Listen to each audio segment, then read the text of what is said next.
Si tu n'es pas capable, je donnerai ce projet à quelqu'un d'autre, hein. Mon ancien patron et associé savait toujours comment me faire prendre un autre projet en charge. Même si ma barque était déjà assez chargée, il mettait en cause mes propres capacités. Donc il me mettait moi en cause. Et comme son avis était important pour moi comme tout autre avis extérieur, alors je répondais mais si, je suis capable.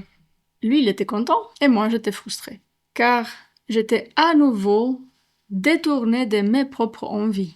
Quel est le mécanisme? Il a appuyé sur la peur des jugements. Le regard d'extérieur est important pour moi parce que je suis une femme. Je vais t'expliquer. Il y a une étude où on a mis des mamans avec des enfants de moins de 3 ans dans une pièce pleine de jouets et une table au milieu.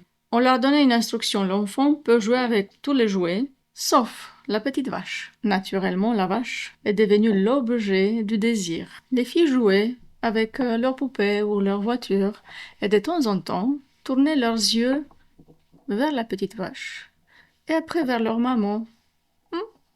La maman, elle avait juste à lever un sourcil et la petite retournait jouer avec ses poupées.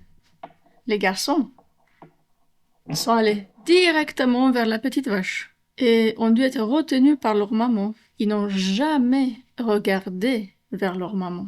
C'est ça la différence entre femmes et hommes. On veut tous les mêmes magnifiques choses, le succès, la liberté, la paix intérieure. La différence, c'est que les hommes sont focusés vers leur quête et que les femmes vont faire en prenant en compte le contexte, la vie des autres. Moi, chaque fois que j'étais détournée de mon but, de mes envies, de mes rêves, a été parce que je prenais en compte le regard des autres, au lieu d'écouter ma vraie voix.